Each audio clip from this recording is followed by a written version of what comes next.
جب نہ جان جا رہی ہو نہ عزت جا رہی ہے تو پھر پیسہ بھی شریعت میں حکم ہے کہ اس کی بھی حفاظت کرو۔ دنیا مسافر خانہ ہے، میں بار بار بیان میں کہتا ہوں، میں کیا کہتا ہوں، قرآن کہتا ہے، لیکن اس کا مطلب یہ نہیں ہے کہ اس میں چیزیں پھینکنا شروع کر دو آپ کہ یار ویسے ہی گزر جائے گی تو کوئی بات نہیں، اڑا دو، ختم کر دو، مر جائیں گے تو ویسے ہی ختم ہو جائے گا۔ تو مر جائیں گے تو ختم ہوگا، لیکن اس سے پہلے ختم ہو گیا تو ٹائم سے پہلے مر جائیں گے، سمجھ رہے ہیں؟ اعتدال ہے نا اسلام میں، نہ ان چیزوں سے دل لگاؤ۔ سورہ بنی اسرائیل کی کیسی بہترین آیت ہے۔ آج میں سفر سے آیا ہوں تو میری سیٹنگ بھی تھوڑی سی آؤٹ ہے کیونکہ میں سویا نہیں ہوں پوری رات۔ تو قرآن کے الفاظ دیکھیں، لا تجعل یدک مغلولۃ الی عنقک، نہ تو اتنے کنجوس بن جاؤ کہ اپنے ہاتھوں کو گردن سے باندھ لو، ولا تبسطها کل البسط، اور نہ اپنے دونوں ہاتھوں کو ایسے پھیلا کے اڑانا شروع کر دو، وابتغ بین ذلک سبیلا، ان دونوں کے درمیان اعتدال والا راستہ اختیار کرو۔ ہر آدمی کہتا ہے میں اعتدال سے چل رہا ہوں، کہ نہ میں اتنا ایسے اڑا رہا ہوں اور نہ میں کنجوس ہوں، کیونکہ میں نے اس دن میری گاڑی کا شیشہ ایک بندے نے صاف کیا تھا، میں نے اس کو 10 روپے دیے تھے، میں تو بالکل بھی کنجوس نہیں ہوں۔ اس دن چمونی آپا آئی تھی ہمارے محلے میں، میری والدہ کی بڑی اچھی دوست ہیں، تو میں نے ان کو چائے پلائی تھی، میں تو ہاتھ میں نے یہاں، میری مسز نے کہا تھا کہ 2 سموسے لے آؤ، میں لے آیا تھا۔ اگر میں کنجوس ہوتا تو میں کہتا نہیں، نان نفقے کے علاوہ کچھ بھی گھر میں نہیں آئے گا۔ تو آپ میں اعتدال ہے یا نہیں، یہ فیصلہ خود نہ کرو میرے بھائی۔ کبھی کچھ دن سخی لوگوں کے ساتھ گزارو تو آپ ہم سب کو پتا چلے گا کہ ہم سب کیا ہیں، کنجوس ہیں، سمجھ رہے ہو، ہم سب کنجوس ہیں۔ کچھ دن سخی لوگوں میں اٹھو بیٹھو۔ اسلام چاہتا کیا ہے؟ جو اسلام چاہتا ہے وہ تو میں پوری بات کہوں گا تو شاید جمعہ پڑھنا چھوڑ دیں آپ لوگ۔ اسلام کہتے ہیں مسافر خانہ سمجھو اس کو، اتنا نہ اڑاؤ کہ کل مانگنے کی ضرورت پیش آ جائے، بس اس سے کم خرچ کرو، ٹھیک ہے نا، یہ رکھنے کی چیز نہیں ہے۔ لیکن ہم یہ نہیں، ہم نے تو کتنے سالوں کا جمع کر کے رکھا ہوا ہے، جمع ہوتا جا رہا ہے، ہوتا جا رہا ہے، ہوتا جا رہا ہے، پلاٹ کی شکل میں، گولڈ کی شکل میں، دکانیں، پھر پراپرٹی، ہوتے ہوتے ہوتے۔ کمال کی بات یہ، اسلام کمانے سے منع نہیں کر رہا، جمع کرنے سے منع کر رہا ہے، اور ہم نے دینداروں کو دیکھا ہے کمانے کی زیادہ کوشش نہیں کر رہے، جمع زیادہ سے زیادہ کر رہے ہیں۔ عجیب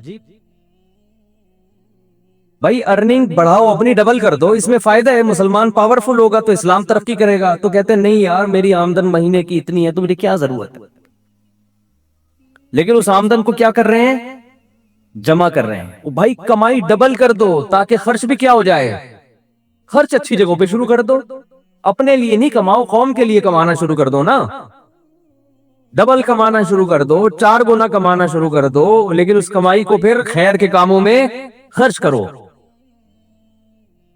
نبی صلی اللہ علیہ وسلم نے فرمایا ایماندار تاجر وہ شخص جو اس لیے تجارت کرے کہ لوگوں کے سامنے ہاتھ نہ پھیلانا پڑے، ایمانداری کے ساتھ تجارت کرے، پیغمبروں کے ساتھ ہوگا قیامت کے دن۔ حضرت عثمان اگر تھوڑا کماتے تو 400 گھوڑے دیتے جہاد میں، بولو نا، گھوڑا لینڈ کروزر تھا اس زمانے کی، 400 V8 حضرت عثمان نے دیے ہیں، کتنا کمایا ہوگا۔ ہاں اتنا کمانا کہ آپ اپنے صحت کی کبھی خیال نہ کر سکیں، آپ بیوی بچوں کو بھی ٹائم نہ دے سکیں، وہ پھر کمانے میں بے اعتدالی ہے۔ کمانے کا ایک حد تک آپ کے ٹائم اور جسم سے تعلق ہے، اس کے بعد کھوپڑی سے تعلق ہے، کھوپڑی نہیں استعمال کر رہا، گدھا بنا ہوا ہے، محنت بہت کر رہا ہے۔ ہم نے ایسے کمانے والے دیکھے ہیں کہ سارا دن کمانے کی فکر میں ہوتے ہوتے بچوں کی فکر ہی نہیں ہے، بیوی کو ٹائم نہیں دے رہے، ماں باپ کو ٹائم نہیں دے رہے، اپنی صحت کو ٹائم نہیں دے رہے۔ تو زیادہ کمانے کا یہ مطلب ہرگز نہیں ہے، زیادہ کمانے کا مطلب یہ ہے کہ کمانے میں ٹائم تو آپ نے اتنا ہی دینا ہے جتنا آپ کی صحت اجازت دیتی ہے، نماز کا ٹائم نکلے، تہجد کا ٹائم نکل جائے، تسبیحات تلاوت کا ٹائم نکلے اس میں آپ کے لیے، کچھ اللہ اللہ کا ٹائم بھی نکلے، کچھ دین کی تبلیغ کا ٹائم بھی نکلے، کچھ پڑھائی کا ٹائم بھی نکلے, ویڈیو نہیں بنائے بھائی, یہاں لکھا ہوا ہے نا, کچھ پڑھائی کا ٹائم بھی نکلے, یہ تمام چیزوں کا ٹائم نکلنے کے ساتھ ساتھ پھر کمانے کو ٹائم دینا ہے. اس میں پھر جب اتنا ٹائم دے کے پھر پلاننگ کر کے اس کو بڑھانے کی کوشش کرنی ہے, ارننگ کو بڑھانے کی کوشش کرنا ہے. یہ نہیں کہ آپ نے ٹائم زیادہ دینا شروع کر دیا, اس میں ٹائم زیادہ دینے سے تو آپ کی صحت کو نقصان ہوگا نا. ارے 5 نمازیں تو پڑھنی پڑیں گی نا ٹائم پہ, پھر تلاوت روزانہ کرنی ہے کہ نہیں کرنی ہے, صبح و شام کی تسبیحات ہے وہ بھی کرنی ہے, تہجد کی بھی کوشش کرنی ہے, باپ کو بھی ٹائم دینا, اماں کو بھی, بیوی بچوں کو بھی, پھر باقی پھر اپنی ایکسرسائز وغیرہ صحت کو بھی, پھر باقی ٹائم کس کو دینا ہے, وہ پیسہ کمانے کو دینا ہے. پھر اس پیسہ کمانے کے کو جتنا ٹائم آپ نے دے دیا تو اس میں آپ کہہ سکتے ہیں کہ پھر ہم اس کو بڑھائیں کیسے, ہم تو 8 گھنٹے کمانے کو دے رہے ہیں, اب اس میں کیسے بڑھائیں ہم. تو بھائی کھوپڑی استعمال کر کے کیا کریں, اس کو بڑھائیں. کھوپڑی سے چیزیں بڑھ جاتی ہیں, کھوپڑی تو استعمال مسلمان کر ہی نہیں رہا ہے نا. اب یہ کہ کیسے کھوپڑی استعمال کریں, تو آپ خود استعمال کرو کہ یار میں یہ کام کر رہا ہوں تو میں اگر یوں کر لوں تو یہ ایسے بھی ہو سکتا ہے, یہ بیٹھیں گے تو سمجھ میں آئے گا انشاءاللہ آپ کے خود. لیکن بیٹھتے ہی نہیں ہے, سوچتے ہی نہیں ہے, جو جہاں کھڑا ہے وہیں کا وہیں رہے گا وہ. خیر, تو میں کیا عرض کر رہا تھا, وہ تو بات ختم ہو گیا, آپ لیٹ آئے نا, اصل بات کچھ اور شروع ہوئی. اچھا خیر, جلدی سے بات کو لے کے آتا ہوں. تو اعتدال جو ہے نا, سخاوت, سخی لوگوں میں آپ اٹھیں گے بیٹھیں گے تو پتہ چلے گا کہ اعتدال کسے کہتے ہیں. عربوں میں بڑی سخاوت ہے, ہم نے علماء میں بڑی سخاوت دیکھی ہے. تو سخاوت کا مطلب یہ ہے کہ آپ اتنا خرچ نہ کریں کہ کل آپ کو مانگنا پڑ جائے. اس کا علماء نے ایک معیار بیان کیا ہے, وہ خوب اچھی طرح سمجھ لیں, وہ بڑا زبردست معیار ہے کہ اپنے اور اپنے بیوی بچوں کے لیے 1 سال کا ذخیرہ کر لیں پیسوں کا, چاہے وہ گولڈ کی شکل میں ہو یا کرنسی کی شکل, بہتر ہے گولڈ کی شکل میں ہو. آج اگر آپ جاب لیس ہوتے ہیں تو 1 سال تک اگر آپ کو جاب نہ بھی ملے تو آپ نے جو پیسہ اسٹور کیا ہوا ہے اس سے اسی معیار کی زندگی اپنے گھر والوں کو دے سکتے ہیں جو اب تک دیتے آئے. اور یہ 1 سال آپ کے پاس جاب تلاش کرنے کا یا کاروبار دوبارہ سے اٹھانے کا آپ کے پاس موقع ہے.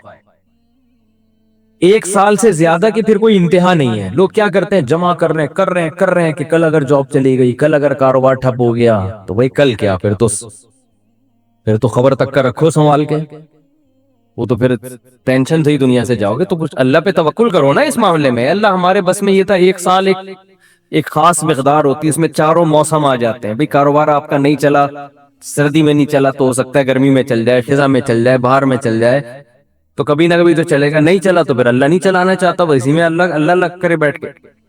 جو آدمی اللہ پہ اعتماد توکل نہیں کرتا وہ تو کبھی زندگی میں سکون میں آ ہی نہیں سکتا ہے. تو 1 سال کا اسٹور کر لیں آپ. اور بہت اللہ نے پیسہ دیا ہے تو بچوں کے لیے ایک پراپرٹی لے کے ڈال دی, پلاٹ 2-4 لے کے ڈال دی. مرنے کے بعد بچے بالکل روڈ پہ نہ آ جائے, بس باقی کیا کرو, کھاؤ کھلاؤ. کیا کریں, ایک لطیفہ سنا دوں. ہمارے ایک دوست نے بھیجا تھا, بڑا زبردست قسم کا. ہمارے ایک دوست نے لاہور میں, انہوں نے کسی کا لطیفہ بھیجا, لیکن لطیفہ بڑا سبق آموز ہے. وہ ایک آدمی گیا گوشت کی دکان پہ, شاید آپ لوگوں نے بھی سنا ہو, اور کہنے لگا کہ 1 کلو گوشت دے دو. اتنے میں ایک بندہ آیا, یہ آدمی لینڈ کروزر میں گیا نا, بڑی وی آئی پی گاڑی میں, مالدار آدمی ہے. گوشت کتنا لے رہا ہے, 1 کلو. دوسرا آدمی آیا, اس نے کہا 10 کلو گوشت دے دے, چانپیں بھی اور دل بھی, کلیجی بھی, پٹ کا گوشت الگ, بکرے کی الگ نکال, فلانے الگ نکال. اڑے بھائی وہ کسائی اس کو چھوڑ کر اس کے پیچھے لگ گیا نا, اس کو پہلے گوشت بنا کے دیا. یہ جو 1 کلو والا تھا نا, 1 کلو والا, اس کو غصہ آیا کہ یار اس کو 10 کلو دے رہا ہے کم بخت, 10 کلو والے کو پہلے دے رہا ہے. اس نے کہا بھائی اس کا آرڈر بڑھا ہے, وہ پرانا کسٹمر ہے ہمارا. اس نے کہا یار اس کے پاس اتنا پیسہ کہاں سے آیا کہ اتنا ویسے گوشت لے کے جا رہا ہے. اس نے کہا بات یہ ہے کہ اس کی 4 بیویاں ہیں. اس کی کتنی بیویاں؟ 4 بیوی, چاروں بیوائیں ہیں. اور یہ چاروں بیویاں کسی مالدار آدمی کی بیویاں تھیں جو ان کے لیے بہت پیسہ چھوڑ کے گئے اپنی بیویوں کے لیے. اس مالدار نے کھایا کم اور بچایا بولو زیادہ. اب بچانے میں زندگی گزر گئی اس کی تو ظاہر ہے کھانا نصیب نہیں ہوا, مر گیا. وہ مر گیا جب میں نے اس اسٹائل سے کہا نا تو مجھے وہی یاد آ گئے لڈن جعفری, اللہ مر گئے پھر دوبارہ زندہ ہو گیا, کچھ اسٹائل اچھا تھا. تو بچایا نہیں اور بچا کے مر گیا. اب ظاہر ہے بیوی جو تھی ان کو پیسہ مل گیا ٹھیک ٹھاک, اب ان کے پاس پیسہ ہے, بندہ مارکیٹ سے شارٹ ہے. عورت کو ظاہر ہے پیسے کے ساتھ شوہر بھی تو چاہیے نا, اس میں بھی ڈیزائرز ہیں, اس کو بھی ضرورت ہے میاں کی. تو یہ غریب کا جذبہ تھا 4 شادیاں کرنے کا نا, تو یہ کرتا چلا گیا. پرانے والے کا سارا پیسہ کس کے پاس آ گیا, اب یہ بیوی کے خرچے پہ کھا رہا ہے, یہ بچا نہیں رہا, ظاہر ہے عورت کا پیسہ ہے. تو یہ دوسرے کے پیسے پر ان کی بیویوں سے شادی بھی کی ہوئی ہے اور اس دوسرے کے پیسے پر کھا بھی رہا ہے, اس لیے یہ 10 کلو گوشت لے کے جاتا ہے. سمجھ رہے ہو؟ اس نے فوراً کہا میرے لیے بھی 10 کلو بنا دے, میں نہیں چاہتا میرے مرنے کے بعد میرا ہوا بچا پیسہ کوئی اور بے غیرت استعمال کرے. معذرت کے ساتھ, ابے پہلے خود تو کھاؤ. اس وقت جو تمہاری حاضر سروس بیوی ہے, بولو تم جب تک میری بیوی ہو تو کھاؤ, ٹھیک ہے نا, تم بھی کھاؤ میں بھی کھاؤں گا. مر گئے تو بھائی وہ اس کے لیے نکاح کا دروازہ, اور جب ہمارے بیانات چل رہے ہیں تو یہ تو اور دروازہ کھل گیا ہے. پہلے تو بیوہ کو رشتہ ہی نہیں ملتا تھا نا, اب تو بہت سی بیوہ ایسی مارکیٹ میں آ گئی ہیں, پیسہ بہت ہے, بندہ نہیں ہے, ہم اپنے خرچے پہ شادی کرنے کے لیے تیار ہے, کوئی شریف آدمی مل جائے ہمیں. اب تو ایسی بیوہ بہت آ گئی ہیں مارکیٹ میں کہ جی پیسہ ہمارے میاں بہت چھوڑ کے گیا, بندہ نہیں ہے. تو میں نہیں کہہ رہا آپ بیوی کے لیے پیسہ نہ بچائیں, لیکن یہ دماغ میں رکھیں کوئی بغیر آپ کے پیسے پہ آپ کی بیوی کے ساتھ زندگی گزارے گا, خرچہ آپ کا ہوگا, آپ اس کو پیسہ دے کے جا رہے. تو اعتدال اس چیز میں ضروری ہے. ایسے لاوارث نہ چھوڑو اپنے بیوی بچوں کو, لیکن اعتدال, اتنا بھی نہ دو تو کہ ہری ہری سوجنا شروع ہے. بچوں کے لیے بھی بناؤ کچھ. خیر کہاں سے کہاں بات چلی گئی, تو جلدی سے بات کو سمیٹتا ہوں, کیا کروں پھر گھوم پھر کے ادھر ادھر دائیں بائیں جانے لگتے ہیں. تو یہ میں ان لوگوں کے لیے یہ لطیفہ ہے جو بہت زیادہ بچانے کی فکر کرتے ہیں. میں کہتا ہوں نا, آپ اپنی اولاد کے لیے بچا رہے ہو, اپنی اولاد کے لیے بچا رہے ہو, کھا نہیں رہے, نہ خرچ کر رہے ہو بچوں کے, تو بچے پھر جب بچوں کے پاس آئے گا تو وہ اپنے بچوں کی فکر میں بچائیں گے. تو آپ بھی تو خود کسی کے بچے ہو نا, آپ کھاؤ, بولو مجھے اپنے ابا کے بچوں کی فکر ہے, میرے ابا نے میرے لیے چھوڑا تھا, میرے بچوں کے لیے تھوڑی چھوڑا تھا. اور اگر آپ کے ابا نے آپ کے لکھ کے بجائے آپ کے بچوں کے لیے چھوڑا تھا تو آپ کے ابا تو بڑے بیوقوف تھے, کیونکہ بچوں کے لیے بھی اس لیے چھوڑا کہ وہ اپنے بچوں کے لیے چھوڑے, پھر تو کھائے گا کون پھر اس کو بیٹھ کے. بات یہ کہ اللہ پہ اعتماد اور توکل بالکل ختم. یہ بھول گئے ہیں کہ جب انسان دنیا میں آتا ہے تو صرف پیٹ نہیں لے کے آتا, 2 ٹانگیں 2 ہاتھ کمانے کے لیے لے کے بھی آتا ہے. آپ کا بچہ اپاہج ہے تو سمجھ میں آتی ہے بات, 2 ہاتھ 2 ٹانگیں تو بھائی جیسے آپ نے کمایا وہ بھی کمائے گا انشاءاللہ. جب آپ پیدا ہوئے تھے خدا نے آپ کی ماں کی چھاتیوں میں آپ کے لیے رزق پیدا کیا تھا, آپ کا بچہ پیدا ہوا تو اس کی ماں کی چھاتیوں میں بھی خدا نے رزق پیدا کیا ہے. تو اس کا مطلب رزق بچہ لے کر آ رہا ہے. تو فکر کرو اعتدال کے ساتھ, اس کو سروں پہ مسلط نہ کرو, مسلط نہیں کرو, مسلط اتنی کرو کہ بس میں نے کمانا ہے, بیوی بچوں کو فی الحال کھلانا ہے میں نے, اس کے علاوہ رزق کے دروازے کھل رہے ہیں تو کھلیں, جتنا اللہ کھول دیتا ہے, بعض دفعہ نہیں کھولتا اللہ تعالیٰ. یبسط الرزق لمن یشاء ویقدر, جس کے لیے چاہتا ہوں رزق کھول دیتا ہوں, جو جس کے لیے نہیں چاہتا وہ ایڑیاں کس رگڑ لیتا ہے مگر رزق کا دروازہ نہیں کھولتا. تو ٹینشن کس بات کی ہے, یہ تو اللہ کے ہاتھ میں ہے, آپ نے کوشش کرنی ہے, نتیجہ آپ کے ہاتھ میں نہیں ہے. اللہ غریب رکھے تو بھی خوش, انجوائے کرو یار, جس نے مجھے کھلا دیا تو بس میری ضرورت بھی 2 پراٹھے ہیں, تو میرے بچوں کی بھی یہی ضرورت ہے, اللہ ان کو بھی کھلا دے گا. اللہ میں لاہور سے آیا ہوں, پراٹھا آتے ہی پراٹھا کھایا ہوٹل پہ جا کے, اتنا مزہ آیا کہ سبحان اللہ. نہیں ملتے پنجاب میں یہ والے پراٹھے، یہ چیز نہیں ہے پنجاب میں. پنجاب میں لسی ہے، پائے ہیں ہوں گے بھائی، یہ چیز نہیں ہے بھائی. رفیع بھائی بہت دیکھ لیا، مایوس ہوتا ہے انسان جا کے، وہ ناشتے کا وہ لک ہی نہیں آ رہا ہوتا. تو ہماری ضرورت بس یہی ہے. تو اللہ دے دے تو ٹھیک ہے بھائی، کچھ بہت دے دیا، کھا پی بھی لیا، استعمال بھی کر لیا، تو چلو یار ایک آدھ بحیرہ ٹاؤن میں بچوں کے لیے پلاٹ بنا کے چھوڑ دیا، مر آ جائیں گے تو چلو. بھائی اس سے زیادہ tension tension tension tension tension آخرت کی ہے. ہمارے ایک دوست نے پراپرٹی لی، اس کے ساتھ ہی قبرستان بھی ہے. تو بار بار وہاں کھڑے ہو کے بول رہے ہیں کہ یار دیکھو، میں ان سے کہہ رہا تھا، ان کو ڈرا رہا تھا.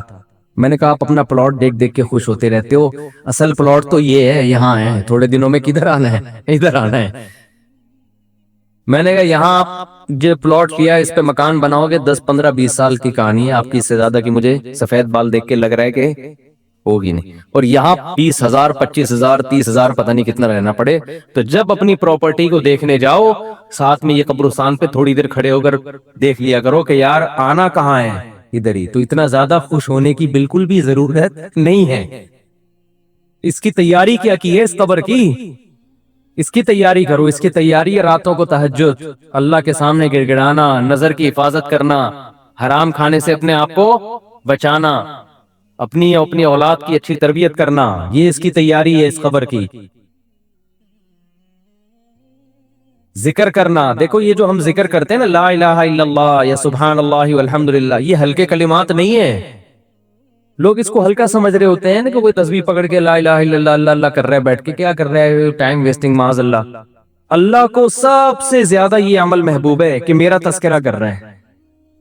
ہم جب دنیا کا تذکرہ کرتے ہیں، پراپرٹی وہاں چلی گئی، ابے تجھے پتا ہے وہ بھی ہاتھ سے نکل گئی پراپرٹی، اور یہ بھی ہو گیا اور وہ بھی ہو گیا، ابے تجھے پتا ہے آج کل کون سا بزنس چل رہا ہے. صبح و شام دنیا دنیا دنیا جو کرتے ہیں نا، اس میں ہمیں دلچسپی ہے، اللہ کو کوئی دلچسپی نہیں ہے. یہ فنا ہونے والی چیز ہے. اور اگر ہم زبان سے لا الہ الا اللہ اللہ اکبر شروع کر دیں تو اس میں ہمیں دلچسپی نہیں ہے، لیکن اللہ کو اس میں بہت دلچسپی ہے. نبی صلی اللہ علیہ وسلم نے فرمایا اللہ کے ذکر کے علاوہ سب کچھ اس دنیا میں باطل ہے، سب کچھ باطل ہے. دنیا کا تذکرہ بھی اللہ کے لیے ہو تو اچھا ہے. آپ پراپرٹی بھی لے رہے ہیں تو یار اللہ کے لیے لے رہا ہوں میں، کہ اللہ کا حکم ہے کہ سب اڑاؤ نہیں، کچھ اگر اللہ نے وسائل دیے تو کچھ بچا لو اولاد کے لیے، تو اللہ کا حکم ہے تو یہ ذکر بن جائے گا. لیکن ہمارے ایسا نہیں ہے ہمارا مزاج. ہم تو دنیا کے چسکے لے لے کے تذکرے کرتے ہیں ہر وقت. تو یہ اس کی اگر ہم معمول بنا لینا، تسبیح ہاتھ میں رکھیں، میں نے دیکھا اس کا بڑا اثر پڑتا ہے. لاشعوری طور پر انسان کی زبان چلنا شروع ہوتی ہے، لاشعوری طور پر. تو عادت ڈالیں اللہ کا نام لینے کی، صحیح سے دماغ ہٹے گا. یہ جو گند میں دنیا کے کٹر جو ابل، ہمارے حضرت فرمایا کرتے تھے دنیا کی محبت کے دلوں میں کٹر ابل رہے ہیں، تو سکون کہاں سے ہوگا؟ سکون خوشبو میں ہوتا ہے، گٹر کی بدبو میں تھوڑی ہوتا ہے. یہ دنیا کی محبت میں بھی اسمیل ہے، بدبو ہے. اسلام نے کیا کہا ہے بھائی؟ بدگمانی مت کرو، مثبت سوچو، یہ کہا ہے نا. صحابی نے عرض کیا تھا یا رسول اللہ، ایک صحابی نے دیکھا نا آپ کی کیا نیکی ہے کہ نبی نے آپ کو دنیا میں جنت کی بشارت دی. انہوں نے کہا کچھ بھی نہیں، رات کو سب سے دل صاف کر کے سوتا ہوں. رات کو سوتا ہوں تو کیا کرتا ہوں؟ دل صاف، کہ بھائی جس نے الٹی بات کی اس کو سیدھا کر لیتا ہوں. یہی ہوتا ہے نا کہ وہ یہ جو کہہ رہا تھا یہ غلط مطلب نہیں ہے، اس کا صحیح مطلب بھی لیا جا سکتا ہے. وہ فلاں جو مجھ پہ غصہ ہوا تو اصل میں حسد کی وجہ سے نہیں، اس کے دل میں میری اصلاح کا جذبہ بہت زیادہ ہے، اس لیے وہ ایکسائٹڈ ہو گیا. سمجھ رہے ہیں کہ نہیں سمجھ رہے ہیں؟ دل صاف کر کے سونا یہ بہت بڑی نیکی ہے.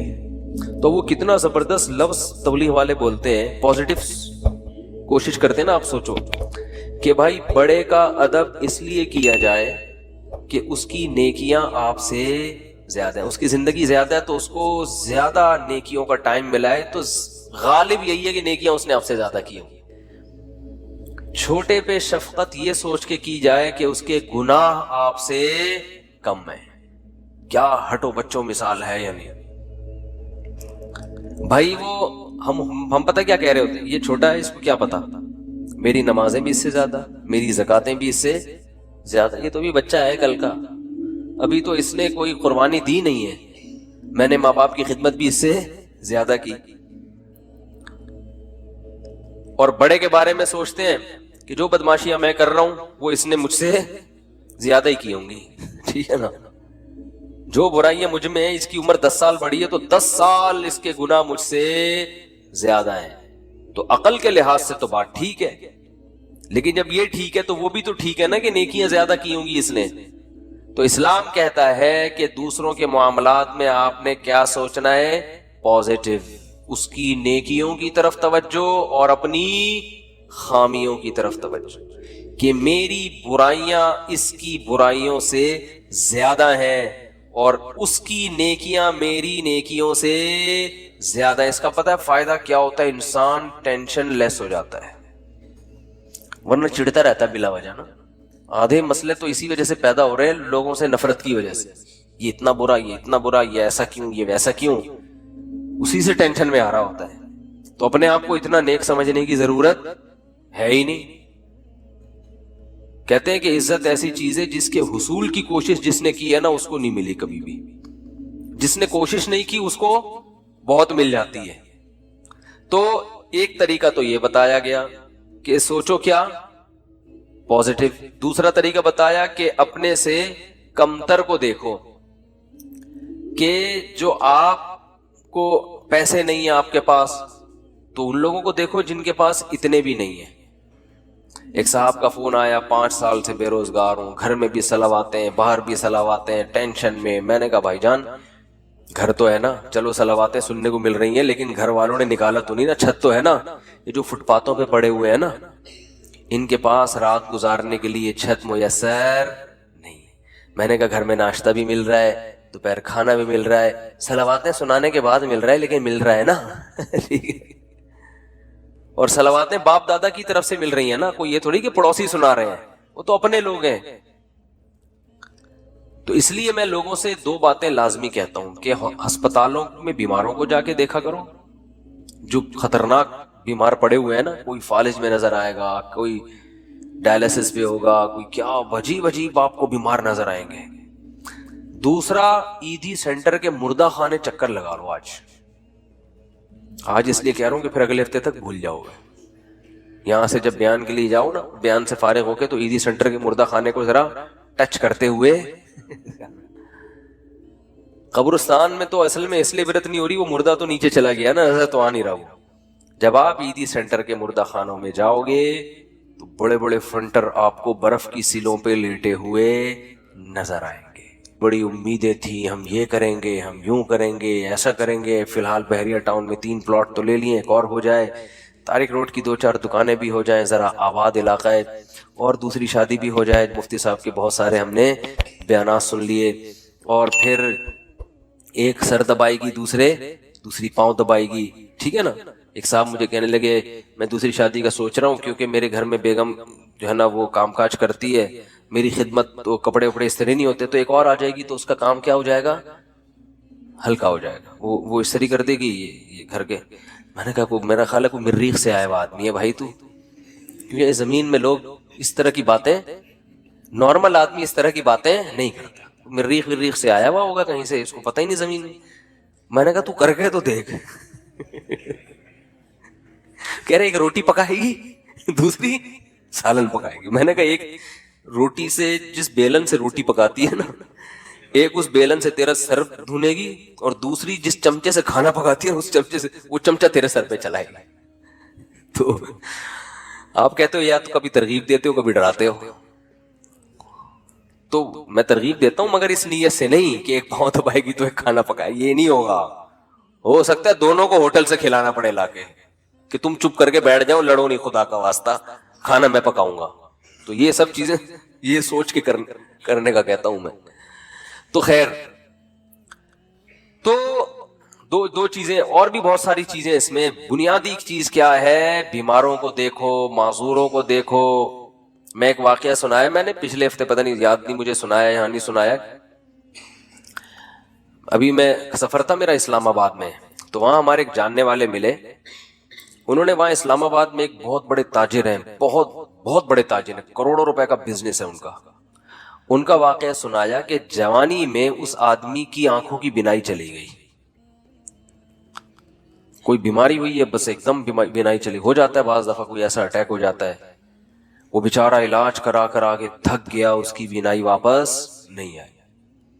تو انہوں نے بتایا کہ وہ ایک دن نیچے نا اسلام آباد میں وہ بنگلہ ہے اس کا جہاں وہ رہتا ہے، نیچے ایک شکرکندی بیچنے والے نہیں ہوتے، کندھے پہ رومال ہے، شکرکندی بیچ رہے، شکرکندی نہیں سوری، یہ جو بھٹا بیچ رہے ہوتے ہیں نا، دانے، مکئی کے دانے، مکئی کے دانے بیچ رہا تھا۔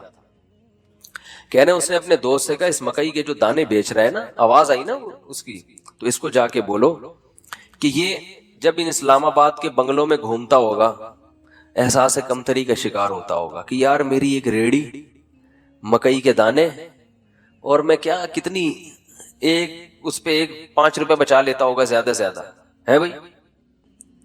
تو میں غریب آدمی ہوں اور یہ کتنے بڑے بڑے لوگ ہیں جن کے بڑے خوبصورت بنگلے، اور میں ایسا غریب۔ تو اس نے جس کی آنکھوں کی بینائی چلی گئی نا، اس نے کہا اپنے دوست سے کہ اس کو جا کے بتاؤ کہ تو اپنی آنکھیں مجھے دے دے اور میرا بنگلہ لے لے، اور یہ بھٹے کی ریڑھی کس کو پکڑا دے، مجھے پکڑا دے، میں اس پہ راضی ہوں۔ یعنی اگر یہ قدرت میں ممکن ہے، بہت مشکل ہے بات سمجھانا۔ یعنی اس کو بتایا کہ اس کو سبق دلاؤ کہ احساس کمتری کا شکار ہونے کی تجھے ضرورت نہیں ہے، تو مجھ سے زیادہ مالدار ہے، میں اپنی پوری دولت بیچنے کے لیے تیار ہوں اگر مجھے کہیں سے بینائی میری واپس لوٹ آئے۔ یعنی اگر قدرت مجھے یہ آپشن دے کہ بھائی تو اس مکئی بیچنے والے کی جگہ ریڑی میں صدائیں لگا رہا ہے دھوتی پہن کے اور پھٹے پرانے کپڑے پہن کے گھوم رہا ہے، ہم تجھے اس کی جگہ لے آتے لیکن آنکھیں مل جائیں گی، اور اس کو بنگلے میں لا کے بٹھا دیتے لیکن آنکھیں اس سے چھین لیں گے، تو سیٹھ نے کہا کہ اس کو بولو کہ میں اس پہ راضی ہوں لیکن تو اس پہ راضی نہیں ہوگا، تو اس لیے اللہ نے تجھے مجھ سے زیادہ نعمتیں دی ہیں۔ تو بھائی شکر کرنا سیکھو اللہ کے بندو، آج ناشکری بہت ہو رہی ہے۔ ہمارے حضرت مفتی رشید احمد صاحب رحمہ اللہ تعالی، بہت دفعہ یہ واقعہ سنا ہے، بس مختصر بتاؤں گا، 60 سال کی عمر تک انتہائی غربت میں وقت گزارا انہوں نے، انتہائی غربت، اور دارالعلوم کورنگی کے شیخ الحدیث تھے، جو سب سے بڑا عہدہ ہوتا ہے۔ یہ جو لوگ آج مولویوں کو صبح شام برا بلا کہتے ہیں نا، ان اکابر نے، ان مولویوں نے اس طرح پیٹ کاٹ کے دین کو بچایا ہے، سمجھ رہے ہو؟ پیٹ کاٹ کاٹ کے، اتنے بڑے بڑے عہدوں پہ بھی تنخواہیں نہیں ہیں، ایسے پیٹ کاٹ کے دین کو بچایا ہے۔ تو حضرت فرماتے ہیں کہ ہمارے پاس صبح ناشتے میں انڈا خریدنے کے پیسے نہیں ہوتے، روزانہ دال۔ ایک دن ایک مہمان نے کہا کہ آپ کے جب بھی آؤ دال ہی پکی ہوئی ہوتی ہے۔ حضرت فرماتے ہیں ہم نے تو کبھی سوچا بھی نہیں تھا روزانہ دال کھاتے ہیں۔ اس نے کہا کہ روز دال پکی بھی ہوتی ہے، تو حضرت نے فرمایا، میں نے کہا حلال اتنا ہی ملتا ہے۔ حلال کیا ہے؟ اتنا ہی ملتا ہے۔ تو حضرت فرماتے ہیں اس کے بتانے سے ہمیں خیال آیا کہ واقعی ہم اتنے دنوں سے دال کھا رہے ہیں۔ آپ کہہ سکتے ہیں وہ غریب گھر میں پیدا ہوئے ہوں گے، ایسا نہیں ہے۔ ہمارے حضرت انڈیا کا جو پنجاب ہے نا، لدھیانہ، اس کے جو چودھری گھرانہ ہوتا ہے نا، بڑے وڈیرے، ان گھروں میں پیدا ہوئے تھے۔ والد صاحب ٹھیک ٹھاک مالدار تھے، گاؤں کے جو ہوتے ہیں نا بڑے وڈیرے۔ مدرسے میں آنے کے بعد کیا ہو گئے؟ کیونکہ مدرسے میں تو کوئی سورس آف انکم ہی نہیں، اتنی چھوٹی چھوٹی تنخواہیں مدرسے، اب تو پھر بھی تھوڑی سی بہتر ہوئی ہے، ورنہ ابھی بھی مدرسے کے ٹیچروں کی تنخواہیں بیچاروں کی ایسے ہی ہوتی ہے۔ اس لیے مدرسے کے علماء کے ساتھ تعاون کیا کریں۔ سمجھ رہے ہو کہ نہیں سمجھ رہے؟ لوگ دیکھتے ہیں بعض علماء کو بڑے لینڈ کروزر، یہ وہ، ان کو دیکھ کے لوگوں کو دھوکا آتا ہے، وہ سمجھتے ہیں سارے ایسے ہی ہوتے ہوں گے، ضرور تھوڑی سارے، وہ تو بیچارے چند کو اللہ مال دے دیتا ہے، بیچارے زیادہ تر تو غریب ہی ہوتے ہیں اور مانگتے نہیں کسی سے۔ تو یہ عوام کی ذمہ داری ہے کہ وہ ان کے ساتھ تعاون کرے تاکہ وہ دین کے کام دل جمی کے ساتھ کر سکے، لیکن وہ مانگتے نہیں کسی سے۔ اور جو مانگ رہے ہوتے ہیں وہ صحیح، وہ عالم بھیک مانگ رہے ہوتے ہیں نا لوگوں سے کبھی، اس سے وہ پھر وہ عالم نہیں ہوگا، اس کی تحقیق کرو۔ تو ہمارے دینی مدارس میں بہت سے علماء ہیں بیچارے دن رات تدریس میں لگے ہوئے ہیں، کبھی کسی کے سامنے اپنی حاجت پیش نہیں کرتے۔ تو ہمارے حضرت فرماتے ہیں کہ ان حالات میں جب میرے پاس انڈا خریدنے کے پیسے نہیں ہوتے تھے اور میں سال میں ایک مرتبہ اپنے شیخ کی زیارت کے لیے لاہور جایا کرتا تھا، تو وہ جو سال میں ایک مرتبہ ان کی خدمت میں جاتے تھے تو ہر مہینے تنخواہ سے تھوڑے تھوڑے پیسے بچا کے سال میں ایک مرتبہ اس قابل ہوتے تھے کہ بس یا ٹرین کا کرایہ جمع ہو جاتا تھا ان کا۔ لیکن آپ دیکھو اہل اللہ کی صحبت کی اہمیت کتنی تھی، کیونکہ اگر یہ صحبت نہ ملتی نا تو پھر غربت میں یہ توکل نہیں ہوتا۔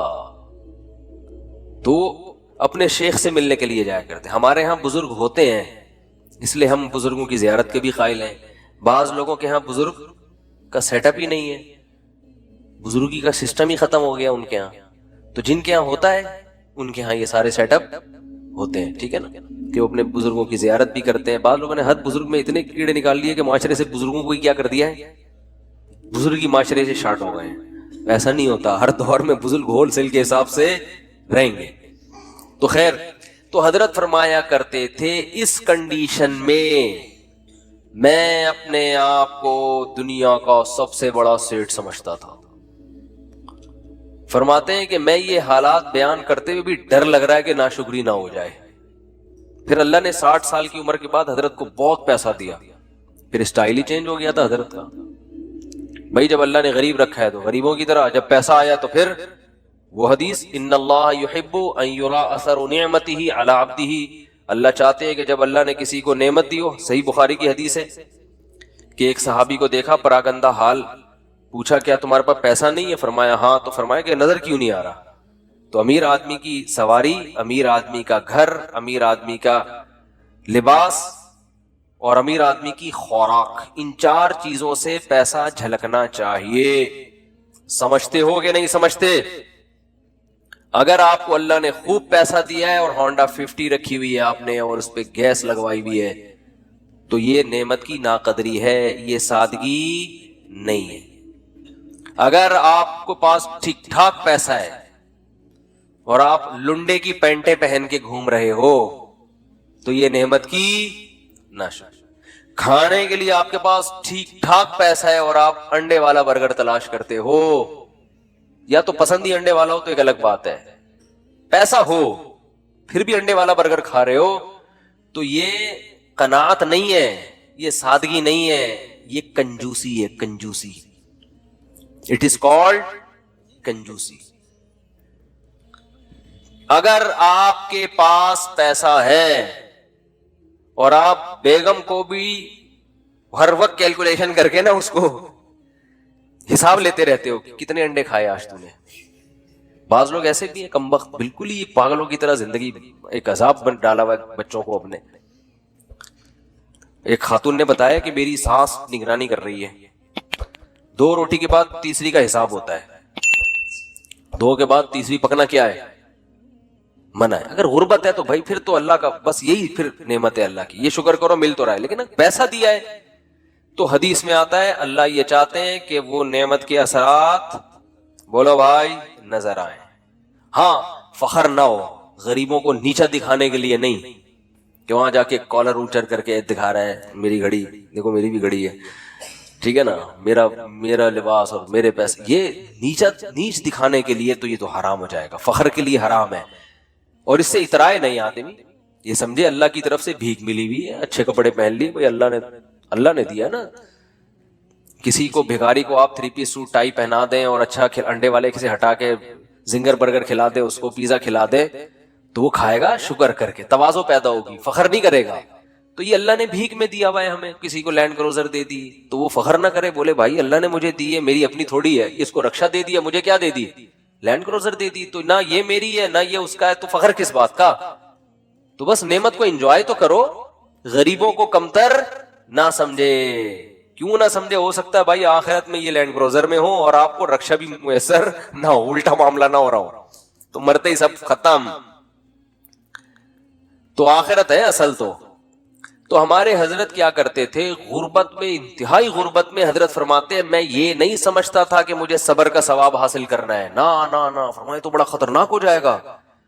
جب کوئی ٹینشن میں ہوتا ہے تو ہم کہتے ہیں صبر کرو ثواب ملے گا، ایسا ہی ہوتا ہے نا، تو حضرت فرماتے ہیں اس غربت میں یہ نہیں سوچتا تھا کہ میں صبر کروں گا تو ثواب ملے گا. فرمایا نہ، مجھے تو لگتا تھا اگر میں نے یہ سوچا کہ میں صبر کروں گا تو یہ تو گناہ ملے گا، کیونکہ صبر تو مصیبتوں پر ہوتا ہے، تو اللہ نے مجھے مصیبت میں رکھا بھی نہیں تو صبر کس بات کا. تو فرماتے تھے میں یہ سوچتا تھا کہ میرے اللہ کا اتنا فضل، وہ میرا 2 وقت روٹی مجھے دے دیتا ہے، 2 وقت کی روٹی مجھے، بولو بھائی، مل جاتا. فرماتے ہیں میرا گھر بھی ذرا غریب علاقے میں تھا، دور تھوڑا لوگوں سے، تو فرماتے ہیں میں سوچتا تھا بادشاہ ہمیشہ پبلک سے ذرا ہٹ کے رہتے ہیں، سٹائل ہے ہمارا، پبلک میں نہیں رہیں گے، تھوڑا سا ہٹ کے، مزاج شاہانہ ہے نا. لیکن اس حالت میں بھی ایسا شاہانہ مزاج، ایسے رہتے تھے لوگ آ کے قرضہ مانگا کرتے تھے حضرت سے، وہ سمجھتے تھے بہت بڑا سیٹ ہے کوئی. اور حضرت کو گرینری کا شوق تھا، پودے لگانے کا شوق تھا، تو پودے لگانے کے بعد نا پانی دینے کے لیے وہ نہیں، خریدنے کے پیسے نہیں تھے، وہ نہیں پودوں کو پانی دیتے، وہ کیا ہوتا ہے، فوارہ ہوتا ہے نا، کہتے ہیں ہم نے پھر جگاڑ کر کے کیلیں ٹھوک ٹھوک کے ایک اپنا گھر میں فوارہ بنایا ہوا تھا. ٹھیک ہے نا. تو پھر جب اللہ نے پیسہ دیا تو پھر ہٹو بچوں. پھر یہ نہیں کہ دیکھو کنجوس، دیر آر 2 ٹائپس آف کنجوس، یہ دیر آر 2 ٹائپ بہت جگہوں پہ میرے بیان میں آج کل آ رہا ہے، اس سے یاد رہ جاتا ہے. انگلش میں کنجوس کو کیا کہتے ہیں؟ مائزر. اردو میں کیا کہتے ہیں؟ کنجوس. اور کوئی لفظ نہیں ہے. عربی چونکہ بلیغ زبان ہے نا، تو عربی میں دیر آر 2 ٹائپس آف کنجوسز. کنجوس لوگوں کی کتنی ٹائپس ہیں؟ 2. ایک کو بخیل کہا جاتا ہے اور ایک کو شحیح. شین حلوے والی ہے، پھر یا پھر حلوے والی ہے، یہ آسانی سے سمجھ میں آتی ہے، حلوے والی ہے آسانی سے سمجھ میں آ جاتی ہے، ہاں بولتا تو سمجھ میں نہیں آ رہا ہوتا. اس کو کہتے ہیں شحیح. بخیل کہتے ہیں اپنی دولت پہ سانپ بن کے بیٹھ گیا، لوگوں پہ بالکل بھی خرچ نہیں کرتا، بخودی میں لگا رہتا ہے. کنجوس شحیح یعنی شح کہتے ہیں کم بخت اپنے اوپر بھی خرچ نہ کر رہا ہو، ہے بھائی. ایک تو ہوتا ہے نا پبلک کے لیے سخی نہیں ہے، سارا بچا بچا کے خود ہی کھاتا رہتا ہے، خود ہی کھاتا رہتا ہے. جیسے وہ ایک کنجوس باپ تھا، یہ قصے جو پہلے سے بیان سن رہے ہیں انہوں نے بہت دفعہ سن لیے ہوں گے، نئے نئے لوگ آتے ہیں تو سنانے میں کوئی حرج نہیں ہے. عرب میں نا باپ دادا کی شاعری پہ فخر کا رواج بہت زیادہ تھا. باپ دادا کی شاعری پہ فخر کہ میرے ابا ایسے، وہ کہتے ہیں میرے ابا ایسے. تو ایک شاعر نے اپنے باپ کی سخاوت شاعری میں بیان کی اور مقابلہ جیت گیا کہ میرے ابا ایسے سخی، میرے ابا ایسے سخی، کبھی دسترخوان نہیں لپیٹا گیا ان کا، اور دیگ ہمیشہ چولہوں پہ جلتی رہتی تھی، اور لوگوں کا تانتا ایسی شاعری کی ہے کہ مقابلہ جیت گیا. بھائی ایک دن ایک بندہ اس کے گھر میں ملنے کے لیے آیا، تو دیکھا کہ اس کا جو ابا ہے نا، جس کی سخاوت بیان کر کے یہ مقابلہ جیتا تھا، اس ابا کو دیکھا کہ بکری کے تھن سے منہ لگا کے دودھ پی رہے ہیں.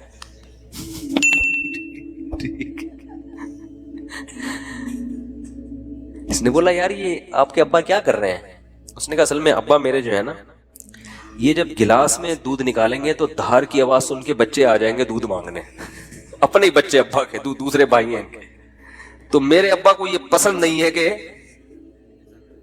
یہ دودھ بچے پیئیں، اس لیے بچوں کو آواز نہ جائے تو ڈائریکٹ تھنوں سے دودھ لگا کے پی.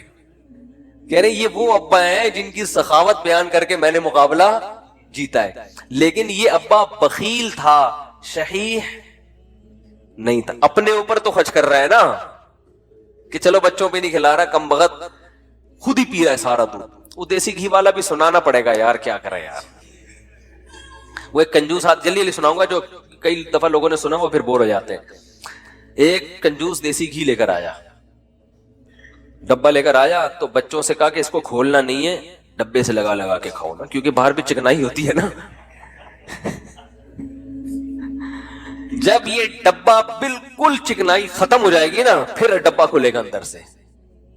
اسی دوران اس کا سفر ہوا تو اس نے اس خطرے سے کہ ڈبہ بچے کھول نہ لے، الماری میں لاکر میں ڈبہ بند کر کے چلا گیا. 1 مہینے بعد آیا، بچوں سے پوچھا دیسی گھی تو نہیں، ڈبہ تو نہیں کھولا؟ نہیں ابا. پھر کیا کرتے تھے؟ ابو الماری سے روٹی لگا لگا کے کھاتے تھے. ایک تھپڑ مارا ان کو، کہہ رہے کم بخت کچھ دن گھی کے بغیر صبر نہیں کر سکتے. اٹ از کالڈ کنجوس. یہ صحیح نہیں ہے, خود تو استعمال کرے گا نا, چپ چپ کے کھائے گا. تو وہ بھی جو بکری کے تھنوں سے منہ لگا کے دودھ پی رہا ہے, کم از کم خود تو پی رہا ہے نا. اور کنجوس کی جو سپرلیٹو ڈگری ہے وہ یہ ہے کہ خود بھی نہ پیے کہ دودھ کم نہ ہو جائے. تھنوں میں دودھ جمع ہوتے وہ نے دے رہا ہے یار کہیں کم نہ ہو جائے, پھر دو قطرے نکالے کہیں سوکھ نہ جائے, بس اتنا. تو یہ آج معاشرے میں, پہلے تو ہم ان چیزوں کو لطیفہ اور مذاق سمجھتے تھے, لیکن جب آدمی چلتا پھرتا ہے نا, دیکھو ہم نے تو 8-10 سال علماء کے ساتھ گزارے, پبلک سے ہمارا ریلیشن ہی ختم ہو گیا تھا. جب مدرسوں میں گئے نا وہ سارے دوستیاں یاریاں چھوڑ گئی, بالکل ایک علماء صلحاء کے ساتھ بیٹھنا, ان کی سخاوتیں ہم نے اتنی دیکھی ہم حیران ہوتے تھے. جب پبلک میں دوبارہ جانا ہوا نا تو پھر ایک عجیب ماحول نظر آیا کہ یار یہ کیا ہو رہا ہے. تو ہم نے ایسے لوگ بھی دیکھے دوسروں پہ خرچ نہیں کرتے, اور ایسے بھی دیکھے جو اپنی جان پہ بھی خرچ کرنے کے لیے تیار نہیں ہے.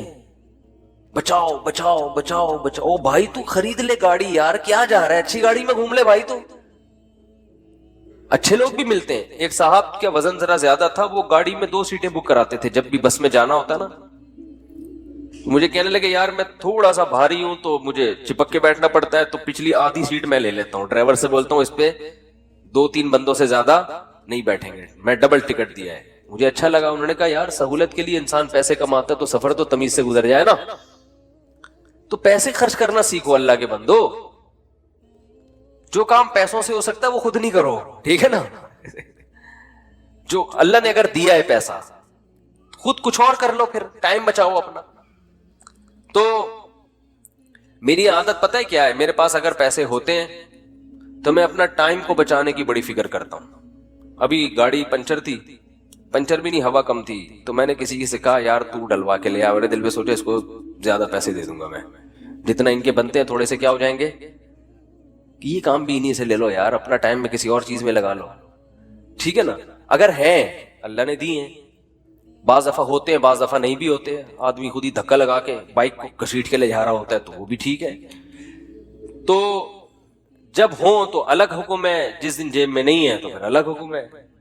تو کیا بات چل رہی تھی, ہاں تو ہمارے حضرت کے پاس جب پیسہ آیا تو پھر حضرت شو روم میں گئے, فرمایا گاڑی چاہیے. انہوں نے کہا کون سی گاڑی؟ فرمایا گاڑی دکھاؤ, گاڑی جس کو کیا کہہ سکتے ہیں, لوگ بولیں کہ یہ کیا ہے, لوگوں میں فخر کے لیے نہیں, اپنے سکون کے لیے. تو پھر حضرت نے کویت کے شہزادے سے گاڑی خریدی تھی معذرت کے ساتھ. کس سے گاڑی خریدی؟ اپنا گھر نہیں بنایا, اس لیے کہ فرمایا کہ میری عمر اب 65 سال ہو گئی, اپنا ذاتی گھر کا کیا کرنا ہے میں نے. بچے اسٹیبل ہیں, ان کو لیے بھی کوئی پراپرٹی بنانے کی ضرورت نہیں, سب اچھا ان کی جاب بھی ہو گئی تھی بچوں کی, مدینہ یونیورسٹی چلے گئے تھے, تو ضرورت ہی نہیں ہے. انہوں نے کہا کوئی ضرورت ہی نہیں ہے گھر بنانے کی, تو گاڑی خریدو اچھی, گاڑی کی استعمال میں آ رہی ہے. لیکن ہمارے یہاں 65 سال میں پیسہ آئے تو سب سے پہلے ٹینشن کیا ہوگی, یار آج تک ذاتی گھر نصیب نہیں ہوا, کیا ہونا چاہیے اب؟ ابے اب تو پیسہ آیا, 10-15 سال رہ گئے, کھا لو یار بیٹھ کے, اچھا کھا لو. ساری ٹینشن لے کے بحریہ ٹاؤن میں مکان کی فکر میں لگا دے گا وہ. یعنی پیسہ آنے کے بعد ٹینشن ختم ہونے کے بجائے بڑھ جاتی ہے ٹینشن. تو پھر آخر میں جب بہت اللہ نے پیسہ دے دیا تو پھر حضرت نے اپنی اہلیہ کے لیے ایک فلیٹ خرید لیا تھا کہ میرے انتقال کے بعد ان کے لیے پاس کوئی کیا ہو ٹھکانہ. خود نہیں شفٹ ہوئے اس میں کہ میں جب انتقال ہو جائے گا تو یہ یہاں رہ لیں گی. اللہ نے اتنا دے دیا, انہوں نے کہا چلو ایک فلیٹ ان کے لیے لے لیتے ہیں, دنیا سے جانے کے بعد ان کے پاس کیا ہوگا, ایک ٹھکانہ ہو جائے گا. تو آسان زندگیاں ان لوگوں نے گزاری.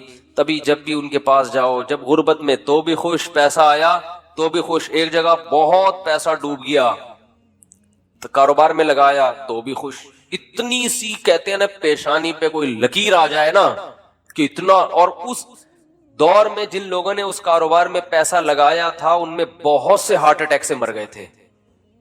ضیاء الحق کے دور میں الائنس کا ایک بزنس آیا تھا, کمپنی تھی, جو بڑے بوڑھے لوگ ہیں ان سے پوچھیں آپ, اسلامی مزاربت کے نام سے شروع کیا انہوں نے, اور لوگوں کے لاکھوں کروڑوں روپے ڈوب گئے تھے, بہت سے لوگ ہارٹ اٹیک سے مر گئے. حضرت نے ان کا نام شہدائے الائنس رکھ دیا. فرمایا یہ اچھی شہادت نہیں ہے. اللہ پوچھے گا کیوں جان دی؟ اے اللہ اس پیسے کے پیچھے ٹینشن بہت. تو اللہ کہے گا کمبخت مسافر خانہ تھا, 2 روٹی صبح تجھے ملتی تھی, 2 روٹی, اور ان کو تو مالداروں کو تو جن کے پیسے اتنے ڈوب رہے ہیں تو اور زیادہ لگژری لائف اسٹائل ہوتا ہے تو زیادہ سے زیادہ گھر بک جائے گا تو کرائے پہ رہ لے. اڑے W11 میں سیٹ نہ ملے تو لٹک کے سفر کر لو یار, کیا جا رہا ہے, سفر ہی ہے نا, آگے اسٹیشن پہ آگے اڈے پہ اتر جانا ہے.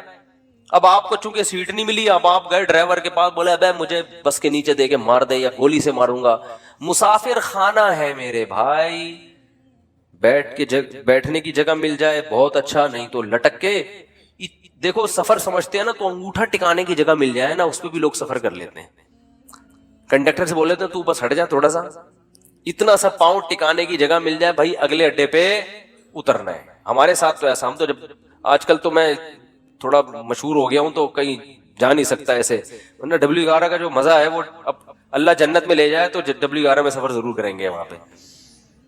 اب تھوڑا مشہور ہو گئے تو وہ سب پہچان جاتے ہیں, پھر ایک بڑا مسئلہ ہو جاتا ہے. تو ورنہ ہم نے تو بہت دفعہ ایسے سفر کیا ہے, جا رہے ہیں تو چلو جی سیٹ پہ جگہ مل گئی ٹھیک ہے, نہیں تو پائیدان پہ لٹک کے, نہیں تو پیچھے کھڑے ہو جاؤ, بس چھت پہ بیٹھ جاؤ, انجوائے کرو. کیسا مزہ آ رہا تھا چھت پہ بیٹھے ہوئے جا رہے ہیں. تو کہاں سے کہاں بات چلی گئی. تو جو میں یہ پورا واقعہ اس پہ سنا رہا تھا, ہمارے حضرت کیوں اپنے آپ کو اتنا مالدار سمجھتے تھے, کیوں سمجھتے تھے؟ اس لیے کہ حضرت فرماتے تھے جو بیسک بنیادی ضرورتیں اللہ نے پوری کر دی, اور بہت سو کے پاس تو یہ بھی نہیں ہے. گھر تو ہے نا سر چھپانے کو, چاہے کرائے پر ہو, ہے تو نا, بہت سے تو روڈ پہ سو رہے ہیں. کیا حالات ہیں لوگوں کے گھروں میں, جا کے دیکھو پتہ چلتا ہے کیسی خطرناک بیماریاں لگی ہوئی ہیں. تو اسلام نے ہمیں, جو میں آیت پڑھ رہا تھا اس میں یہ بتایا کہ تم اس خوش فہمی میں مت رہو کہ جس حالت میں آج ہو ہمیشہ اسی حالت میں رہو گے. اللہ نے تم سے ایسا کوئی ایگریمنٹ نہیں کیا ہے. تو اب کرنا کیا ہے, عمل کو فوکس کرنا ہے, عمل. تو اللہ تعالی نے قرآن میں کیا فرمایا کہ کسی کتاب میں نہیں لکھا. ہاں تو اب مسئلہ یہ ہے کہ جس خوشی میں انسان ہوتا ہے اس میں اللہ کو بھول جاتا ہے وہ. تو اسی خوشی میں اللہ کو یاد رکھنا ہے. اس کا فائدہ یہ ہوگا کہ جب کوئی ٹینشن کا معاملہ آئے گا تو پھر اللہ آپ کو یاد رکھے گا. کیسے یاد رکھے گا؟ یا تو وہ ٹینشن دور کر دے گا, یا اس ٹینشن میں اللہ آپ کو صبر کی توفیق دے گا, حوصلہ دے دے گا اللہ آپ کو. خودکشی کے خیالات نہیں آئیں گے آپ کے دل میں. پیغمبروں کی سیرت اٹھا کے دیکھیں, کیسے کیسے غموں میں زندگی گزری, مگر ان غموں میں بھی انہوں نے ڈپریشن کی گولیاں بولو نہیں کھائی ہیں. ہمیشہ ان کی زبان سے اچھے الفاظ نکل رہے ہیں. اعلم من اللہ ما لا تعلمون, میں اللہ کے بارے میں وہ کچھ جانتا ہوں جو تم نہیں جانتے. یعقوب علیہ السلام کہہ رہے ہیں. ایوب علیہ السلام نے بیماری میں ایسا صبر کر کے دکھایا. اللہ فرماتے ہیں نعم العبد, کیا خوب بندہ تھا, کیا کتنے خوش قسمت کہ اللہ آخری کتاب میں آیتیں نازل کر رہا ہے کہ ایوب کیا خوب بندہ تھا, کیا خوب بندہ تھا. دیکھو ایوب علیہ السلام بیماریوں میں, اگر بیماریوں میں زندگی نہ گزری ہوتی تو اتنے خوبصورت الفاظ ان کے لیے آخری کتاب میں نازل ہوتے. فرض کر لو صحت میں زندگی گزر گئی ہوتی تو گزر تو گئی نا, ختم. اب بیماری میں گزری ہو یا صحت میں, جو چیز جو پاسٹ بن گیا وہ اچھا ہو برا ہو, اب اس سے انسان کو کوئی سروکار نہیں ہوتا. جو گزر گئی ختم. تو صحت میں زندگی گزرتی اتنا انعام نہ ملتا. اللہ فرماتے ہیں نعم العبد, کیا خوب بندہ تھا. اور اللہ نے ایوب علیہ السلام کی زوجہ کی بھی تعریف کی بہت زیادہ. ایوب علیہ السلام جب بہت شدید بیمار تھے نا, تو عام طور پر کیا ہوتا ہے, بیگم صاحبہ خدمت کرتی ہے, میرے میاں کیا ہو گئے, بیمار ہو گئے, کوئی بات نہیں, 1 دن خدمت 2 دن خدمت, اس کے بعد کہے گی بھائی جان چھڑاؤ, میری کیا ہو گئی ہے, بولو نا, شادی ہو گئی. آج کل مارکیٹ میں جو میرا بیان خواتین سن رہی ہیں ان کے علاوہ کی بات کر رہا ہوں, ان کے ساتھ یہی مسئلہ ہو رہا ہے کہ میاں بے روزگار ہو گیا, بیمار ہو گیا, تو اب بھائی جب شریک حیات کا مطلب کیا ہوتا ہے, زندگی بھر آپ کے ساتھ شریک. نکاح میں اور زنا میں تو یہی فرق ہے نا بنیادی. شریک حیات کا مطلب یہ ہے کیا خوشی اور غم میں آپ کے ساتھ، آپ بھی اس کے ساتھ. دیکھو شادی سے پہلے کوئی فالٹ سامنے آ گیا، نہیں کرو شادی، آپ کو اختیار ہے. جو فالٹ شادی کے بعد پیدا ہو رہا ہے وہ تو پھر آپ کی قسمت ہے نا. ارے عورت کی شادی ہوئی میاں سے، اگلے دن ایکسیڈنٹ ہوا، لنگڑا ہو گیا، تو اب ہو گیا، وہ قسمت ہے، برداشت کرو، کیا خیال ہے؟ ٹھیک ہے نا. یار سمجھ میں نہیں آ رہی بات. دیکھو ایک آدمی نے نکاح کا پیغام بھیجا، پہلے سے پاؤں سے معذور تھا، تو عورت لڑکی والوں نے اس بیس پہ ریجیکٹ کر دیا. ان کا حق ہے، کر سکتے ہیں، لیکن بالکل صحیح فٹ فاٹ رخصتی بھی ہو گئی. اگلے دن خوشی میں بائک ملیاں لگاتا ہوا جا رہا ہے کہ میری شادی ہو گئی اور رخصتی بھی ہو گئی. ہو سکتا ہے گرے، ٹانگ کی ہڈی ٹوٹ گئی. اب یہ تھوڑی کہ عورت کھلا لے کے بھاگ جائے کہ میری تو لنگڑے سے شادی ہوئی ہے. شادی ہو کے لنگڑا ہوا ہے، لنگڑے سے شادی نہیں. اس طرح آپ کی شادی ہوئی، پہلے سے پتا چلا بیگم کے ساتھ یہ مسائل ہیں، نہ کرو شادی. بھیا آپ کس نے کہا ہے؟ صحیح تھی، نکاح کے بعد بیماری ہو گئی، ٹھیک ہے نا، کوئی مسئلہ کھڑا ہو گیا، تو اب عزت دار آدمی اس بیس پہ ڈیورس نہیں دیتا، بلکہ دعائیں کراتا ہے. مولوی صاحب میری زوجہ کے لیے دعا کریں، اللہ صحت عطا فرمائے. اولاد نہیں ہو رہی، دعا کریں اللہ صحت عطا فرمائے. ٹھیک ہے نا. زبان میں لکنت پیدا ہو گئی ہے، دعا کریں اللہ. تو میں تو ان کو کہتا ہوں اگر لکنت پیدا ہو گئی ہے تو بڑا فائدہ ہے تمہارا، کیونکہ جتنی دیر میں وہ برا بلا کہے گی نا، اتنی دیر میں آپ کام نمٹا کے آ جاؤ سارے. ٹھیک ہے نا. وہ ابھی اسٹارٹ لے گی آپ کو سمجھانا، اتنی دیر میں آپ کیا کرو، ذہن تیار کر کے آ جاؤ کہ یہ الٹا سیدھا بولنے والی ہے تو برداشت کرنا. تو وہ اچھا اس پہ بھی ایک دو تین چٹکلے، لیکن وہ زیادہ ہو جائیں گے. تو اب مسئلہ یہ ہے کہ عزت دار آدمی کیا کرے گا، اس کو اپنی قسمت سمجھ کے برداشت. ہاں اختیاری فالٹ ہے تو ایک الگ بات ہے نا، قدرتی فالٹ نہیں ہوا بلکہ اپنے اختیار سے کچھ غلط کر رہی ہو تو ایک الگ بات ہے. بھئی یہ تو قدرت کی طرف سے اس کی ٹانگ ٹوٹ گئی، اس کو لکوا ہو گیا، اس کو فالج ہو گیا. تو آج تک یہی ہوتا آ رہا ہے، ہم نے دیکھا ہے بیوی کو فالج ہو گیا تو مرد اب اس کو رکھ رہا ہے، بھائی اس کی خدمت کر رہا ہے، علاج کر رہا ہے، لوگوں سے دعا کروا رہا ہے، یار میری بیگم کے لیے دعا کرو. ایسے موقع پہ عزت دار آدمی طلاق نہیں دیتا، وہ کہتا ہے بھائی اب برداشت کرو یار، میری قسمت ہے. تو عورت بھی برداشت کرتی تھی پہلے زمانے میں، آدمی بھی برداشت کرتا تھا. اب دونوں نے برداشت کرنا چھوڑ دیا ہے. کیوں؟ دنیا ہی کو اصل بنا لیا ہے. سارے مزے کہاں اڑانے ہیں؟ دنیا میں. اب دنیا کو ہی اصل بنا لیا ہے، تو اب بس ہر چیز کیا ہونی چاہیے؟ پرفیکٹ، ایک دم موقع کی رپورٹ ہونی چاہیے ہر معاملے میں. تو یہ تو بھائی گوروں کا نظریہ ہے، یہ مسلمان کا نہیں ہے. تو میں ایوب علیہ السلام کا بتا رہا تھا کہ وہ شدید بیماری میں، وہ بیماری کیا تھی اس کا تفسیر میں کوئی ذکر نہیں ملتا نہ حدیث میں، بس کوئی بہت سخت بیماری تھی جس میں بہت طویل عرصے مبتلا رہے ہیں. تو اللہ نے ان کی زوجہ کی بھی کبھی خیال کیا. ان کی زوجہ نے اپنے میاں کی کئی سال خدمت کی ہے، کئی سال خدمت کی ہے. تو اب کیا ہوا کہ ایک دن خدمت میں تھوڑی سی کوتاہی ہوئی تو حضرت ایوب علیہ السلام کو غصہ آ گیا، اور انہوں نے کہا کہ میں اگر ٹھیک ہو گیا نا، میں تجھے 100 ڈنڈے ماروں گا. صحیح ہے نا؟ کیونکہ بیمار آدمی چڑچڑا ہو جاتا ہے نا، تھوڑا سا اس میں برداشت کم ہو جاتی ہے. اب بیچاری بیوی اتنی خدمت کر رہی ہے لیکن تھوڑی سی کوتاہی ہوئی تو ان کو غصہ آ گیا. انہوں نے کہا کہ اللہ کی قسم میں ٹھیک ہو گیا تو 100 ڈنڈے ماروں گا. تو اللہ نے ٹھیک کر دیا. اب پیغمبر پریشان کہ اتنی نیک بیوی جس نے اتنی خدمت کی، وہ کہ اس کو 100 ڈنڈے ماروں گا، تو بولے کہ ٹھیک نہ ہوتے تو ہی اچھا تھا بھائی. ٹھیک. تو قرآن کے الفاظ دیکھو، خذ بیدک ضغثا فاضرب به ولا تحنس. اے پیغمبر آپ قسم بھی نہیں توڑ سکتے، آپ تو پیغمبر ہیں، اور بیوی اتنی نیک ہے، اس کو مارنے کی اجازت نہیں ہے، اس کو آپ نے 100 ڈنڈے نہیں مارنے. اب قسم پوری کرنے کے لیے ایک جھاڑو لیں جس میں 100 تنکے ایک ہی دفعہ لگا دیں بس. ویسے تو ایک یوں کر کے بھی لگانا بھی ہوا ہے، لیکن جب بیوی کو پتا چلے گا اللہ نے میرے لیے میرے میاں کو یہ ہیلا بتایا ہے، تو یہ جھاڑو لگانا یہ عزت دی جا رہی ہے. یہ کس کی طرف سے ہیلا بتایا جا رہا ہے؟ بولو بھائی، اللہ کی طرف سے. آج بہت سے لوگ کہتے ہیں قرآن و حدیث میں ہیلے بالکل بھی نہیں ہے، مولوی نے. بھائی ہیلوں کی بھی 2 قسمیں ہوتی ہیں، جائز ہیلے اور ایک ناجائز ہیلے. ایک صاحب ٹی وی میں آ رہے تھے رمضان میں، وہ کہہ رہے تھے مولویوں نے ہیلے ویلے بہت نکالے ہوئے ہیں، ہر چیز کے ادھر سے ہیلا ادھر سے ہیلا، اور یہ سب بنی اسرائیل نے بھی ہیلے کر کے مچھلیاں پکڑی ہیں. تو میں نے کہا یار میں ان کے سامنے بیٹھا ہوتا تو میں کہتا آپ کو بنی اسرائیل کے ہیلے تو ذہن میں آ رہے ہیں جو اللہ نے خود ایوب علیہ السلام کو ہیلے بتائے. اس لیے دین فقہا سے سیکھو. یہ جو نئے نئے فنٹر بن رہے ہیں نا آج کل, ان سے دین نہ سیکھو. یہ ایک طرف کی دلیل جانتے ہیں, دوسرا ان کو پتہ ہی نہیں ہوتا. سود سے بچنے کے ہیلے نکالے ہوئے, تو سود سے بچنے کے ہیلے تو عین مطلوب ہیں. ایسا ہیلا جس سے سود سے بچ جاؤ, یہ تو شریعت چاہتی ہے. یہ وہ ہیلا تھوڑی ہے جو بنی اسرائیل نے کیا تھا مچھلیاں پکڑنے کے لیے. تو ہیلے, دیر آر 2 types آف ہیلے. ایک ہیلا جو حرام سے بچاتا ہے, ایک ہیلا جو حرام میں ڈالتا ہے آپ کو. دونوں میں فرق ہے. سود سے بچنے کے لیے جو ہیلے کیے جاتے ہیں وہ سود سے بچنے کے لیے جاتے ہیں, چونکہ سود حرام ہے تو سود سے بچنے کے لیے کا مطلب حرام سے بچنے کے لیے.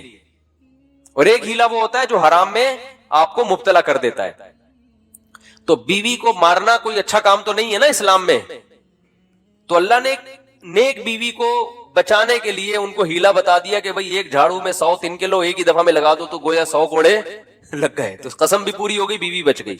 تو یہ اللہ نے حضرت ایوب علیہ السلام کی وائف کو, ان کی زوجہ کو, ان کی اہلیہ کو اتنا پروٹوکول کیوں دیا کہ قرآن میں ان کا تذکرہ بھی کر دیا. یہ شوہر کی خدمت کی وجہ سے, شوہر کے ساتھ وفا کی وجہ سے. یاد رکھو آج عورتیں اپنے شوہر کی طرف سے جن آزمائشوں میں ہیں, جو قدرتی آزمائشیں, جو قدرت کی طرف, بے روزگاری اللہ کی طرف سے ہو جاتی ہے نا.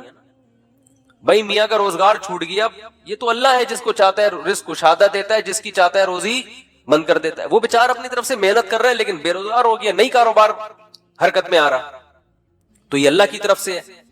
خود سے نالائق ہو تو ایک الگ بات ہے. اللہ کی طرف سے جو آزمائشیں میاں پہ آئیں تو عورت کو چاہیے ان آزمائشوں میں اس کا ساتھ دے, اسے ذہنی ٹارچر نہ کرے.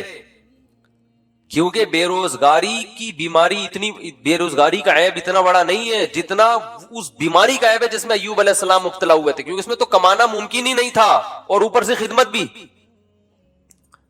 سمجھا پا رہا ہوں اپنی بات کہ نہیں سمجھا پا رہا؟ اس میں خدمت بھی. تو وفا کرنی چاہیے, وفا.